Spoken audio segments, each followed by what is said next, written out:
नमस्कार साथियों, आप सभी का बहुत बहुत स्वागत है आपके अपने ऑनलाइन इंस्टीट्यूट निशांत ज्ञान के यूट्यूब प्लेटफॉर्म पर। मैं नितिन उपाध्याय आप सभी का स्वागत करता हूं, अभिनंदन करता हूं आज के अपने इस वीडियो पर।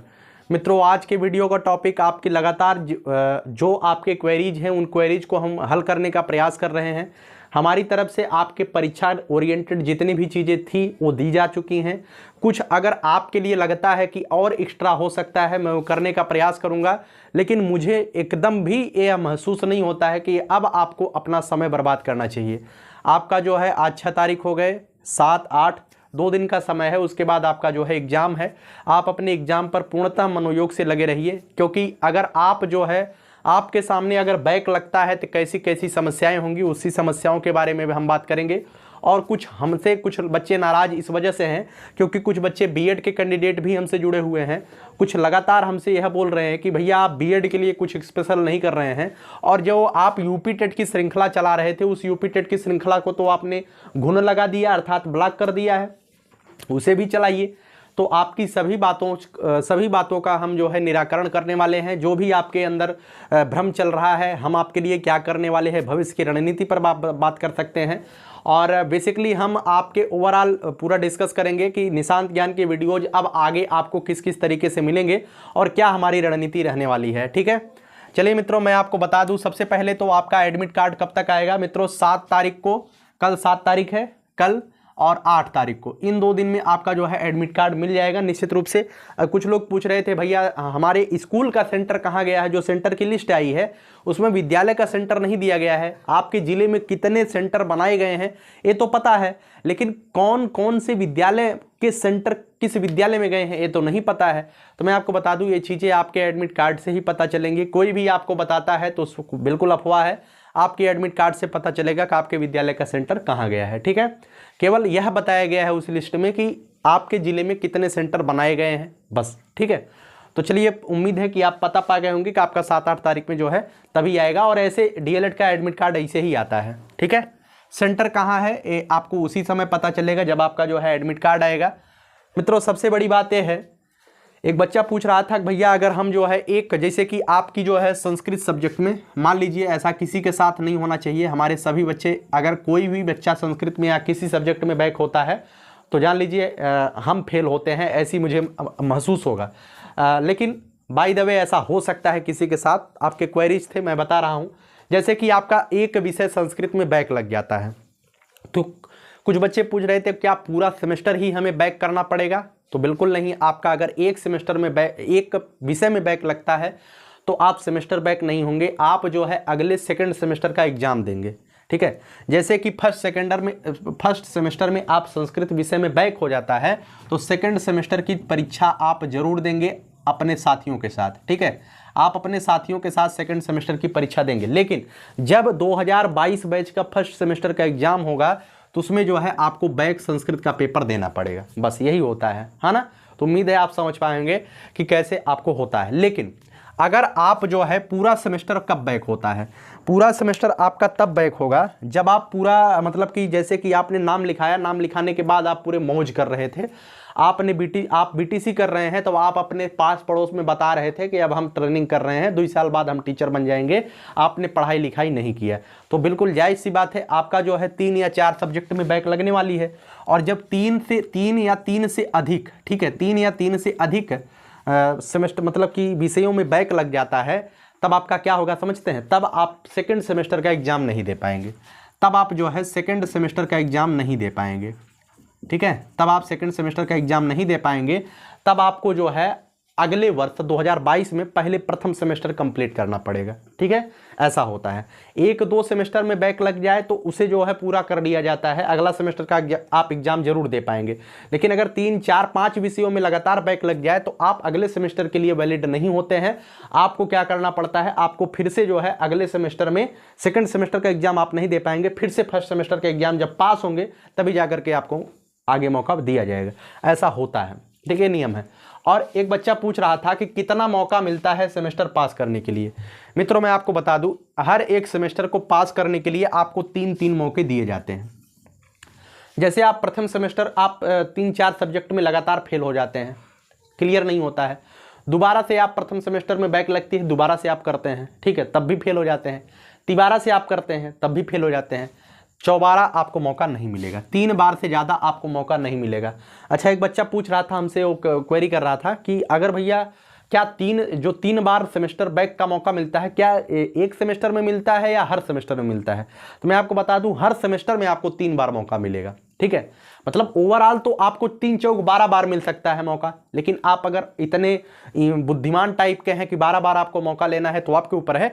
लेकिन मैं बता दूं, अगर आपको किसी एक सेमेस्टर में आप फेल हो जाते हैं तो आपको 3 बार मौका दिया जाता है उस सेमेस्टर को क्वालिफाई या पास करने के लिए। अगर उससे भी आपका काम नहीं बनता है तो आपको बाहर का रास्ता दिखा दिया जाता है और बता दिया जाता है कि आप जो है शिक्षक बनने के लिए नहीं बने हैं, आपका काम कुछ दूसरा है, अपना काम धाम ढूंढिए और अपने जीवन साथी का चयन करते हुए अपने जीवन को निर्वाह करिए, आपको पता दिया जाता है। ठीक है, तो इस तरीके से होता है, कितना मौका आपको दिया जाता है। आगे बात करते हैं कितने कितने अंक पेपर में कम से कम पाना पड़ेगा। ये तो आप सभी लोग जानते हैं कि आपका जो है 2 टाइप का पेपर होगा, 25 नंबर का और 50 नंबर का पेपर होगा। 25 और 50 नंबर का पेपर होगा। 25 नंबर में आपको हमेशा 50% के ऊपर ही पाना है। ठीक है, 25 नंबर वाले पेपर में आपको 13 नंबर, ठीक है, हो सकता है मैं गलत बता रहा हूं, कुछ बच्चे कहेंगे भाई आप क्लियर नहीं बता रहे हैं, तो ध्यान रखिएगा, मैं क्लियर बताता हूं। आपको 25 वाले में 13 नंबर प्राप्त करना ही करना है 50% से एबव। 50 वाले में आपको 25 से ज़्यादा अर्थात 26 नंबर आप प्राप्त करिएगा। 50 वाले में जो पास मार्किंग लिखा गया है वो 25 नंबर ही लिखा गया, कितना लिखा गया है एक बार मैं देख लेता हूँ। 50 नंबर वाले पेपर में एग्जैक्टली आपको जो है 25 नंबर पाना होता है पास होने के लिए, और 25 नंबर वाले पेपर में एग्जैक्टली आपको 12 नंबर पाना होता है पास होने के लिए। लेकिन आपको 12 है और 25 टारगेट लेकर के नहीं चलना है, आपका टारगेट जो है 13 और 26 होना चाहिए। ठीक है, आप टारगेट 13-26 ही नहीं, आपका टारगेट और भी ज़्यादा होना चाहिए। ठीक है, तो ये तो मैं आपको बता रहा था कि आपको ऐसे ऐसे काम करने हैं। आगे मैं आपको बता दूँ निशांत ज्ञान यूपी टेट के वीडियोज क्यों नहीं आ रहे हैं मित्रों, कुछ सामाजिक व्यस्तता और आपकी परीक्षाएं। ठीक है, आपकी परीक्षाएं और कुछ सामाजिक व्यस्तता की वजह से आपकी निशांत ज्ञान की जो यूपी टेट से रिलेटेड वीडियोज थी वो नहीं आ पा रही हैं। निश्चित रूप से 11 तारीख तक आपके डीएलएड के एग्जाम समाप्त हो जाएंगे और हमसे ज़्यादातर बच्चे डीएलएड के जुड़े हुए हैं, तो हम चाहते हैं डीएलएड के बच्चे हमारे साथ चलते रहें, क्योंकि अगर मैंने कहा कि 21 बैच के साथ हम लगातार प्रयास करेंगे बेहतर करने के लिए, तो उन्हें साथ लेकर के चलना हमारा दायित्व है। तो मैं आपसे यही उम्मीद करूंगा कि 11 तारीख के बाद आप जो है एक काम करेंगे। हमारी एक सलाह है, आपको सलाह आगामी भविष्य की रणनीति के लिए मैं बता रहा हूँ। आपके चैनल पर जैसे आप निशांत ज्ञान के प्लेलिस्ट में जाएंगे तो आपको जो है हिंदी सब्जेक्ट मिल जाएगा, ठीक है, यूपी टेट से रिलेटेड हिंदी मिल जाएगा, उसके बाद एक है पर्यावरण मिल जाएगा, उसके बाद एक है मनोविज्ञान मिल जाएगा। ये 3 सब्जेक्ट तो आपको जो है शुरुआत कर दिए गए हैं, अर्थात हर एक प्लेलिस्ट में हिंदी में देखेंगे तो 25 से 22, 23, 24 वीडियोज हैं।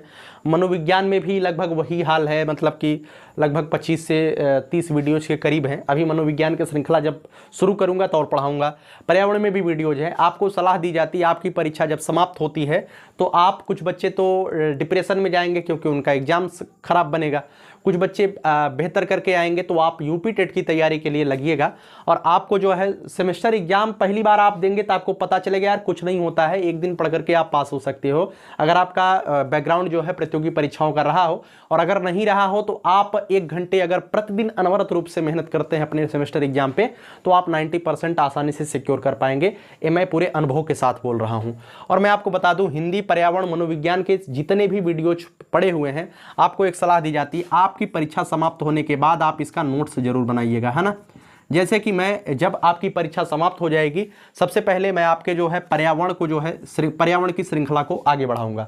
22 वीडियो इसमें हुआ है, अभी इसमें कम से कम 40 वीडियोज आएंगे। ठीक है, पर्यावरण की श्रृंखला में 40 वीडियोज, और वो 40 वीडियो जैसे रहेंगे, 30 नंबर का यूपी टेट में पर्यावरण होता है, 30 में से आपको कम से कम उसी 40 वीडियोज में से 22 से ऊपर और 28 के बीच में नंबर सिक्योर कराऊंगा उसी 40 वीडियोज में से। और बहुत नॉर्मल चीज़ें पढ़ा रहा हूं, जो चीज़ें आपकी परीक्षा में एग्जैक्टली छपती हैं वही चीज़ें इस पर्यावरण की श्रृंखला में मेरी तरफ से चलाया जा रहा है। और जब श्रृंखलाएं समाप्त हो जाएंगी, जैसे पर्यावरण हो गया, मनोविज्ञान की श्रृंखला समाप्त हो सकती है, हिंदी की श्रृंखला, जब वीडियो समाप्त हो जाएंगे तो आपका जो, जैसे कि यूपी टेट में कितने कितने सब्जेक्ट हैं, पर्यावरण है, हिंदी है, मनोविज्ञान है, ये चीज़ें तो हमारी तरफ से पूरी की ही जाएंगी। आगे आपका कौन कौन सा बच रहा है, गणित और संस्कृत। मित्रों, मैं इंग्लिश नहीं पढ़ा पाऊंगा क्योंकि मुझे इंग्लिश नहीं आती है, ना ही मेरा अंग्रेजी का कोई बैकग्राउंड रहा है, तो मैं नहीं पढ़ा पाऊंगा, है ना। गणित सब्जेक्ट और संस्कृत सब्जेक्ट की भी पूरी की पूरी फ्री ऑफ कास्ट क्लास मतलब कि क्लासेज आपको प्लेलिस्ट के माध्यम से, इसी श्रृंखला के माध्यम से आपको प्लेलिस्ट में मिलती रहेंगी धीरे धीरे। लेकिन यह समय के साथ होगा और अभी आप यूपी टेट देने वाले भी नहीं हैं और शायद उम्मीद बहुत कम है कि अब की बार आप यूपी टेट दे पाएंगे, है ना, बहुत कम उम्मीद है आप यूपी टेट दे पाएंगे। लेकिन गणित और संस्कृत सब्जेक्ट भी मैं पूरी तरीके से यूपी टेट को टारगेट करते हुए पूरा कराऊंगा, वो भी फ्री ऑफ कास्ट। गणित में चाहे 35 से 40-50 वीडियोज बन जाए और संस्कृत में तो हमें लगता है कि 25 से 30 वीडियोज में संस्कृत भी हम कवर करा ले जाएंगे, है ना। जब ये सारी चीज़ें आपको मैं कवर कराऊंगा उसके बाद आप जो है पूरी तरीके से, अभी भी निशांत ज्ञान पे आप भरोसा करते हैं और ये मुझे बहुत अच्छा लगता है कि आप भरोसा करते हैं और आप यह लगातार जो बोल रहे हैं कि आप 2-3 दिनों से लगातार हमें जो है ऐसी क्लासेज क्यों नहीं दे रहे हैं, पढ़ाई क्यों नहीं करा रहे हैं, तो मैं आपका समय नहीं बर्बाद करना चाहता हूँ क्योंकि आपकी परीक्षा है। और आप आज मेरे मन में हुआ कि इस पर्यावरण की श्रृंखला को आगे बढ़ा दिया जाए। 22 वीडियोज हैं, आज 23वें वीडियोज की शुरुआत की जाए, फिर उसके बाद 24वां वीडियो आएगा। तो मैंने सोचा अभी नहीं, अभी समय नहीं है क्योंकि आपके सामने वीडियो जाएगा, वीडियो जाने के बाद आप क्लिक करेंगे, उसके बाद आपका तो एग्जाम लगा हुआ है, आप वीडियोज को क्लिक करके बंद करके रख देंगे, है ना। उससे आपका तो कुछ नहीं होगा लेकिन हमारा जो है घाटा होगा। हाँ, ये चीज़ें मैं पूरा फ्रिक्वेंटली बोलता हूँ, हमारा घाटा होगा, है ना। तो अपना घाटा कराऊं और आपका भी घाटा इस वजह से होगा क्योंकि आप उसे इग्नोर कर देंगे। आपके लिए वो फायदा कब देगा, जब आप उसे पढ़ाई करेंगे। तो इसी वजह से मैं आज पर्यावरण की श्रृंखला को आगे नहीं बढ़ाया। 11-12 तारीख से आपके पर्यावरण की श्रृंखला आगे बढ़ाई जाएगी, उसके बाद मनोविज्ञान की श्रृंखला, उसके बाद जो है हिंदी की श्रृंखला। जब ये तीनों श्रृंखला मैं पूरा कर लूँगा उसके बाद संस्कृत और गणित, इनमें से किसी एक श्रृंखला को पकड़ूंगा। निश्चित रूप से मैं, आप गणित के डीएलएड के प्रथम सेमेस्टर के जो भी बच्चा होगा वो देखा होगा कि हम गणित को किस तरीके से पढ़ाते हैं। मैं ये नहीं कहता हूं कि आपको गणित आती है कि नहीं आती है, अगर आपको नहीं आती है तो मैं पूरी तरीके से ये दावा करता हूं कि आपको गणित में सिखा के रहूंगा। और अगर आपकी गणित बहुत ही ज़्यादा कमज़ोर है तब भी आप 30 में से 20 नंबर तो हमारी कक्षाओं से जरूर प्राप्त कर ले जाएंगे, है ना। संस्कृत आपकी कितनों भी कमज़ोर है, अगर आप संस्कृत लेना चाहते हैं यूपी टेट में तो संस्कृत में 30 में से आप 20 क्वेश्चन तो जरूर सिक्योर कर पाएंगे। केवल ज़रूरत है तो ईमानदारी की ज़रूरत है तो प्रतिबद्धता की ज़रूरत है और ज़रूरत है तो तन्मयता की ज़रूरत है और ज़रूरत है तो हमारे ऊपर विश्वास करने की ज़रूरत है। प्रयास करिए बेहतर करने के लिए, हम अपनी तरफ से आपके लिए बेहतर करने का प्रयास कर रहे हैं। और मैं आपको बता दूं, जब मैं पर्यावरण की श्रृंखला 11-12 तारीख से स्टार्ट करूंगा तो आपको ये वीडियोज लगातार नहीं मिलेंगे। काफ़ी सामाजिक व्यस्तता हमारी बहुत ज़्यादा है जिस वजह से आपको अल्टरनेट दिन, मतलब एक दिन छोड़ करके आपको वीडियोज मिलेंगे। इसके लिए आप ये मत कहिएगा कि सर आप प्रतिदिन क्यों नहीं वीडियो बना रहे हैं, क्योंकि कुछ समस्याएं हमारी व्यक्तिगत होती हैं जो आपके साथ में शेयर नहीं कर सकता हूं। पर्यावरण की जितनी भी क्लासेज आपको मिलेंगी एक दिन वीडियो मतलब कि छोड़ करके आपको दिया जाएगा, अल्टरनेट डेज, है ना। और मैं आपको बता दूं, अभी जो है आपकी, जैसे कि मैं वीडियो जो नहीं दे पाता हूं तो उसके लिए भी आपको कोई परेशानी नहीं लेना है क्योंकि आपकी परीक्षाएं हैं। आज मैं जो है केवल और केवल इस वजह से वीडियोज दिया क्योंकि आप इंतजार कर रहे होंगे, तो मैंने सोचा आप लोग इंतजार करेंगे और आगे की रणनीति के बारे में भी मैं आपको बता दूं, आपका इंतजार समाप्त हो और आपको लगे कि मैं आपका साथ नहीं छोड़ रहा हूं, आपका विश्वास इसी तरीके से हमारे ऊपर बना रहे, इस वजह से मैं ये वीडियोज बना रहा हूं। मैं फिर से कहूंगा, ऑनलाइन भटकने की ज़्यादा आवश्यकता नहीं है। ईमानदारी से अपने आप को आप तभी मैच्योर करेंगे जब आप बुक पर ज़्यादा फोकस करेंगे। मैं जो चीज़ें देता हूं, मैं भले ही यूट्यूबर हूं लेकिन यूट्यूब पर कभी ये नहीं कहता हूं कि आप यूट्यूब पर पढ़ेंगे तभी सफल होंगे। वही सफल होगा जो ऑनलाइन कम पढ़ेगा और ऑफलाइन अर्थात सेल्फ स्टडी ज़्यादा करेगा। वही बच्चा अपने आप को मैच्योर और परिपक्व बना पाएगा समय के साथ, है ना। हमारी बातें कुछ लोगों, एक यूट्यूबर हमसे मिले, कह रहे थे यार आप तो पूरा मार्केट खराब कर रहे हो। मैं मार्केट नहीं खराब करता, जो चीज़ें असलियत होती वो चीज़ें मैं बोलता हूँ। मैं बिजनेस के उद्देश्य से यूट्यूब पर नहीं आया हूँ, लेकिन समय के साथ आप लोगों का सहयोग रहेगा तो बेहतर करने का इस क्षेत्र में भी हम काम करेंगे, है ना। ये सारी चीज़ें जो मेरा प्लान है ना, ये सारी चीज़ें, चाहे मेरे पास कैमरा रहे, चाहे व्हाइट बोर्ड रहे, चाहे माइक रहे, चाहे न रहे, लेकिन ये सारी चीज़ें आपको इसी व्हाइट बोर्ड पर मैं देने वाला हूँ और निश्चित रूप से आगामी 6 महीने के अंदर ये चीज़ें जो है मैं पूरा कर दूंगा। ठीक है, कैसी लगी यह वीडियो, कैसी लगी आप कमेंट बॉक्स में ज़रूर बताइएगा। और आपके अगर 2-3 दिन 4 दिन वीडियो जो नहीं मिल पाते हैं, वैसे तो वीडियो देने का प्रयास करूंगा, नहीं मिल पाते हैं तो ये आप ये मत समझिएगा कि मैंने वीडियो बनाना बंद कर दिया। कुछ व्यस्तताओं की वजह से वीडियो जो नहीं जा सकती हैं, लेकिन हाँ, जब भी श्रृंखला स्टार्ट होगी तब अल्टरनेट डेज पर आपको जो है वीडियोज देता रहूँगा। इसी के साथ इस वीडियो को समाप्त करता हूँ। यही जज्बा रहा तो मुश्किलों का हल भी निकलेगा, जमी बंजर हुई तो क्या वहीं से जल भी निकलेगा। न हो मायूस न घबरा इस अंधेरे से मेरे साथी, इन्हीं रातों के दामन से सुनहरा कल भी निकलेगा। अगर आपके जीवन में आज संघर्ष चल रहा है, अगर आपके जीवन में कुछ गलत मतलब कि आधी तूफान जैसा महसूस आप कर रहे हैं, तो निश्चित रूप से इस बात को ध्यान रखिएगा। अभी बरसात होगी और बरसात होने के बाद ये जो कोहरा है और ये जो बादल है ज़रूर छटेगा और निश्चित रूप से सूर्योदय की शुरुआत होगी। बस ज़रूरत है उस सूर्योदय के देखने के लिए तो आपकी कड़ी मेहनत की ज़रूरत है, और जिस दिन आपने कड़ी मेहनत को अपना हथियार बना लिया उसी दिन आपके जीवन में नामुमकिन जैसा कोई शब्द रहेगा ही नहीं। आप अगर जो भी अपने जीवन में आप प्राप्त करना चाहते हैं 110% निश्चित रूप से आप प्राप्त करेंगे, ये मेरा दावा है और आप एक खुद समझ सकते हैं कि निश्चित रूप से आप प्राप्त करेंगे। ठीक है, अपने माता पिता के सपनों को साकार करने का पूरा प्रयास करिए, क्योंकि आप जो सपना देखते हैं उससे पहले आपके माता पिता आपके ऊपर बहुत ज़्यादा आस लगाए हुए हैं। तो आप अपना सपना के साथ साथ अपने माता पिता के सपनों को भी आप देखा करिए, उनको पूरा करने का प्रयास करिए।